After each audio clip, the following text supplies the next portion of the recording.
लगातार पिछले कुछ समय से भारत और मालदीव के बीच आपको विवाद की स्थिति देखने को मिल रही है। हालांकि जाहिर तौर पर भारत अगर अपनी ताकत का एक अंश भी दिखाएगा तो मालदीव का जो वजूद है वो संकट में पड़ सकता है। Of the recent controversies between India and neighboring Maldives, both nations hello friends, welcome to the channel. I know Maldives और इंडिया के कंट्रोवर्सी के बारे में हम सबको बहुत अच्छे से पता है, क्योंकि पिछले कुछ दिनों में ये बहुत ट्रेंडिंग है।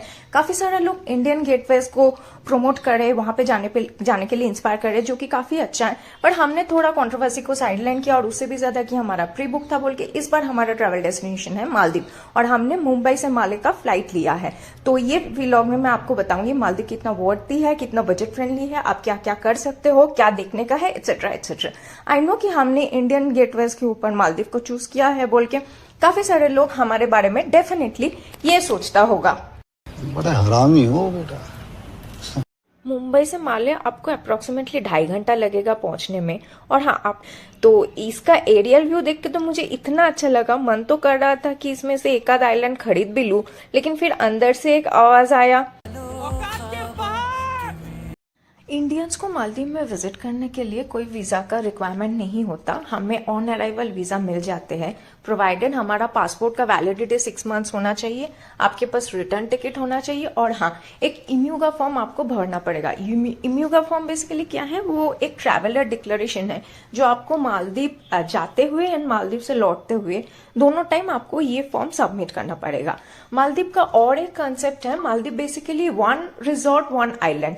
तो इसका मतलब क्या है कि आपको हर एक आइलैंड में एक ही रिजॉर्ट मिलेगा और वही रिजॉर्ट पूरा आइलैंड को कंट्रोल करता है। मतलब आइलैंड का एक्टिविटीज, टूरिस्ट लोग क्या करेगा, खाना पीना से लेके पूरा ट्रांसफर, सब कुछ एक ही रिजॉर्ट कंट्रोल करता है। तो हमारा डेस्टिनेशन था खंडोमा आइलैंड, जो बेसिकली साउथ माले का है। माले एयरपोर्ट के बाहर आपको अलग अलग रिजॉर्ट का इंडिविजुअल काउंटर मिलेगा। तो हमारा रिजॉर्ट था हॉलीडे इन खंडोमा। तो हमने सबसे पहले अपना रिजॉर्ट के काउंटर को फाइंड आउट किया, फिर वहां के लोगों ने हमें जेटी तक छोड़ा और फिर जेटी से हमने स्पीड बोट पकड़ के अपने आइलैंड रिजॉर्ट के लिए हम लोग निकल पड़े। तो माले में बेसिकली आपको 2 ही टाइप का कम्युनिकेशन मिलेगा, या तो आप स्पीड बोट के थ्रू ये सब आइलैंड जा सकते हो, या फिर आप सी प्लेन के थ्रू भी जा सकते हो। तो हम सी प्लेन अफोर्ड नहीं कर सकते, तो इसलिए हमारे पास स्पीड बोट के अलावा और कोई ऑप्शन है नहीं। पर ये जो बोट राइड है, जो स्पीड बोट जर्नी था, ये बहुत ही अमेजिंग था, बहुत ही सुंदर था। हाँ, डरने का कुछ नहीं है। मतलब इन लोगों ने, आप देख रहे हो कि बहुत अच्छे से टूरिस्ट को हैंडल किया, सबको इंडिविजुअल सेफ्टी जैकेट दिया है ताकि कोई किसी को कोई प्रॉब्लम ना हो। और बाकी तो मतलब चारों तरफ का नजारे की बात क्या ही बोले, पूरा एकदम टर्कोइज वाटर, इतना क्रिस्टल क्लियर पानी तो मैंने लाइफ में बहुत कम देखा। और जैसे ही कि हमने यहाँ पे अपना आइलैंड पे पहुंचे, तो वहां पे सबसे पहले हमें बग्गी सर्विसेज के थ्रू हमें हमारा रूम तक पहुंचाया। और ये जो आप देख रहे हो कि हम ये यहाँ पे बग्गी पे बैठ के हम लोग जा रहे थे, और वहीं से मैंने ये सब वीडियो शूट किया है। तो मतलब सिनारियो तो जस्ट बोलते हैं ना कि ऑसम, ब्यूटीफुल, मेरे पास सिंपली कोई वर्ड नहीं है। और ये है हमारा रिजॉर्ट हॉलीडे इन एट खंडोमा आइलैंड। आप ये देख सकते हो कि रिजॉर्ट बहुत ही सुंदर है, अपने आप में ही बोलते हैं ना एक कंप्लीट पैकेज है। यहाँ पे आपको सब कुछ मिलेगा, swimming pool, spa, wellness centre, beach setup, international cuisine, खाना पीना तो माशाल्लाह लाजवाब है। और सबसे बड़ा है कि यहाँ से ही आपको सारा इक्विपमेंट मिलेगा जो आप डाइविंग और स्नॉर्कलिंग के लिए आप यूज कर सकते हो, इंक्लूडिंग लाइफ जैकेट, चश्मा वगैरह सब कुछ मिलेगा यहाँ से। तो ये रिजॉर्ट तो मेरे हिसाब से हाईली रिकमेंडेड है। बाकी आप लोग बताओ, आप लोगों को अच्छा लगा कि नहीं लगा। और ये है वाटर विला, जिसके लिए मालदीव सबसे ज्यादा पॉपुलर है। ये बोलते हैं ना अपने आप में ही एक एक्सपीरियंस है। इतना सुंदर वाटर विला शायद आपको मालदीव के अलावा, मैंने नेट पे पढ़ा है कि बोड़ा बोड़ा पे मिलेगा। बहुत सुंदर है, लेकिन हाँ बहुत ही कॉस्टली है। इसका प्राइस आपको अप्रोक्सीमेट 40,000 पर नाइट आएगा। और ये है ये रिजॉर्ट का बीच विला, ये भी बहुत सुंदर है और इसका कॉस्ट आपको अराउंड 20,000 पर। और ये था हमारा रूम बहुत ही ज़्यादा सुंदर, बहुत ही खूबसूरत था। इसमें हर एक फैसिलिटी, हर एक एमिनिटीज था और रूम को भी इन लोगों ने बहुत अच्छे से डेकोरेट किया। मतलब इतना सुंदर लग रहा था, मन ही नहीं कर रहा था कुछ भी सामान को छूने के लिए, कुछ भी चीज़ों को मतलब खराब करने के लिए। तो यहाँ पे रह के कैसे करके 4 दिन गुजर गया सीरियसली, मतलब क्या बताओ। और रूम पे एक छोटा सा आप देख सकते हो मिनी बार भी था जहाँ पे हर टाइप का अल्कोहलिक बेवरेजेस था, पर हमने कुछ खाया पिया नहीं है, बस सिर्फ फोटो खींचा क्योंकि सब बहुत ही ज्यादा कॉस्टली था। आप आते हैं, आप मालदीव पे क्या क्या कर सकते हो। जैसे कि सबको पता है कि मालदीव बहुत ही फेमस है वाटर स्पोर्ट्स एक्टिविटीज के लिए। यहाँ पे आप देख रहे हो कि मैक्सिमम लोग जो करते हैं कि कायाकिंग करते हैं और स्नॉर्कलिंग करते हैं, क्योंकि ये सब के लिए जो इक्विपमेंट या इंक्लूडिंग लाइफ जैकेट आपको आपके रिजॉर्ट से मिल जाएगा। और वाटर भी इतना डीप नहीं है, शैलो वाटर है, तो कर सकते हो। बाकी मालदीव डाइवर्स के लिए भी बहुत पॉपुलर डेस्टिनेशन है, लेकिन उसके लिए आपको मेरे ख्याल से थोड़ा डाइविंग का एक्सपीरियंस होना चाहिए। ऐसा नहीं है कि आप फर्स्ट टाइम जाके वहां पे डाइविंग ट्राई कर रहे हो। यहाँ पे ये भाई साहब देखो, ये काइट सर्फिंग करने गए थे लेकिन ये गिर गए थे, लकीली इनको बचाने के लिए कोई आया था। अच्छा, और है कि यहाँ से आपको रिजॉर्ट से एक सनसेट क्रूज पे लेके चलते हैं, मतलब एक क्रूज पे लेके चलते हैं सनसेट दिखाने के लिए और डॉल्फिन दिखाने के लिए। तो पूरा जो ये टूर का ड्यूरेशन रहता है ये 1.5 आवर लगता है।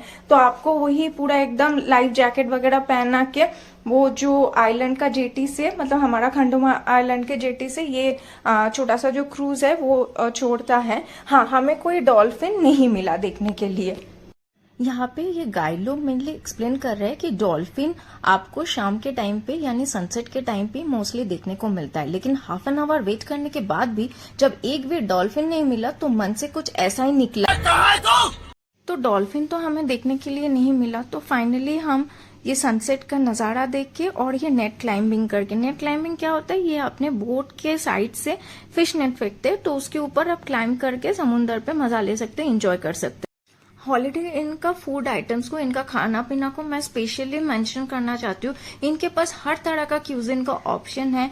ये लोग इंडियन, कॉन्टिनेंटल, थाई, चाइनीज, फिर मैक्सिकन, सब तरह का क्यूजिन प्रोवाइड करता है। इनका डिनर टाइम शुरू होता है 6:30 बजे से और अप टू 10:30 बजे तक चलता है। मैंने तो अपना वेकेशन में शायद मतलब 4-5 kg आराम से पुट ऑन कर लिया। और इनका स्पेशल मेंशन करना पड़ेगा मुझे, इनका डेजर्ट, इनका पेस्ट्रीज, इनका फिर क्या बोलते हैं पाइस वगैरह बहुत टेस्टी होता है। मालदीव में नाइट लाइफ बेसिकली है ही नहीं। यहाँ का नाइट लाइफ सिर्फ रिजॉर्ट तक ही है। आप देख पा रहे हो रिजॉर्ट के बाहर ही एक खूबसूरत का बोलते हैं ना सिटिंग है कैंडल लाइट डिनर का बोलते हैं ना पूरा सेटअप है, और फिर ऑर्केस्ट्रा वगैरह चल रहा है, थोड़ा गेम्स वगैरह का भी ऑप्शंस है, और पूरा आपको पूरा समुन्द्र का खुले हवा मिलेगा, लाइटिंग वगैरह किया है। तो इनका नाइट लाइफ बस इतना तक ही है। और अगर आप नाइट लाइफ के लिए मालदीव आना चाहते हो तो मैं तो बिल्कुल रिकमेंड नहीं करूंगी, क्योंकि मालदीव में नाइट लाइफ ऐसा कुछ है ही नहीं। अब आते हैं फाइनल वर्डिक्ट पे कि मालदीव कितना वर्दी है ट्रैवल के लिए या नहीं है। तो डेफिनेटली अगर आप लाइफ में वाटर विला का एक्सपीरियंस करना चाहते हो तो एक बार मालदीव आइएगा। दूसरा है कि आप अगर वाटर स्पोर्ट्स एंथुजियास्ट हो और आपको पहले से डाइविंग, स्नॉर्कलिंग, सर्फिंग, पैरासेलिंग ये सब आता है तो इसके लिए भी मालदीव काफी अच्छा जगह है। थर्ड पॉइंट है कि आपके पास टाइम कम हो, ये आप एक बोलते हैं ना ट्रॉपिकल डेस्टिनेशन, एक फॉरेन कंट्री में आप एक्सप्लोर करना चाहते हो तो उसके लिए भी मालदीव काफी अच्छा है। और हाँ, मालदीव का सीनिक ब्यूटी तो लाजवाब है। मालदीव का नेगेटिव पॉइंट्स के बारे में अगर बात किया जाए तो हाँ, काफी ज्यादा ओवर प्राइस्ड है, स्पेशली इंडियंस के लिए। एक नॉर्मल सा पिज्जा का कॉस्ट यहाँ पे $30 आता है, उसके ऊपर आपको टैक्सेस वगैरह चढ़ाएगा। दूसरा है कि यहाँ पे उतना कुछ एक्टिविटीज आपको करने के लिए नहीं मिलेगा। 3-4 दिन से ज्यादा आप बोर हो जाओगे, उतना कुछ करने के लिए है नहीं, क्योंकि इसका कॉन्सेप्ट है वही ना कि 1 रिजॉर्ट 1 आइलैंड। और थर्ड पॉइंट है कि हाँ, again because of over pricing, तो आप अगर कुछ भी मतलब वाटर स्पोर्ट्स अगर आपको नहीं आता तो प्लीज जितना आपका फ्री है या फिर जितना आपका रिजॉर्ट प्रोवाइड करते हैं उतना ही कीजिए। नहीं तो आप अगर डेजिग्नेटेड डाइविंग या स्नॉर्कलिंग एरिया पे जाओगे आपको कम से कम $200-250 ऐसे ही चला जाएगा। अब थोड़ा पैसे बचाने के टिप्स के बारे में बोलते हैं तो पहला कोशिश कीजिए एक ट्रैवल एजेंट के थ्रू बुक करने के लिए, कि इससे आपको रिजॉर्ट में आपको काफी सारा अच्छा रेट मिलेगा। दूसरा, ऑफ सीजन में बुक कीजिए। और एक और टिप, हमने काफी सारा नूडल्स ले लिया था लंच के लिए, जिसे हमने 4-5 दिन का पैसे बचाया लंच का। हमने ये पैकेज MMT के थ्रू बुक किया था और 2 बंदे का हमारा लगा था around 2 lakhs for 4 nights and 5 days। तो इसमें हमारा डिनर एंड ब्रेकफास्ट इंक्लूडेड था और लंच के लिए हमने ये छोटा सा एक ट्रिक अप्लाई किया। तो जब मैं ये ट्रिक आप लोगों को बता रही थी तो मेरे फैमिली ने मेरे से कुछ ऐसा कहा, जोर जोर से बोल के लोगों को स्कीमें बता दे। मालदीव का व्लॉग बस यहाँ तक ही था। होपफुली मैंने आप लोगों को कुछ इंपॉर्टेंट इन्फॉर्मेशन प्रोवाइड किया। तो आप लोगों को मेरा वीडियो अच्छा लगा तो प्लीज इसको लाइक करो, कमेंट करो, मेरे चैनल को सब्सक्राइब करो। हाँ, डेफिनेटली 1 टाइम विजिट के लिए मैं मालदीव को रिकमेंड करना चाहूंगी। जो लोग अभी तक नहीं गए हो तो प्लीज एक बार जाइए, मेरे टिप्स को फॉलो कीजिए। होपफुली आप लोगों को अच्छा लगेगा और जो लोग गए हो तो प्लीज अपना एक्सपीरियंस मुझे शेयर करके बताइए। तो चलिए आज यही तक, मिलते हैं कोई और डेस्टिनेशन के साथ नेक्स्ट व्लॉग के लिए। तब तक के लिए थैंक यू। मेरे चैनल को फॉलो करो, लाइक करो, सब्सक्राइब करो।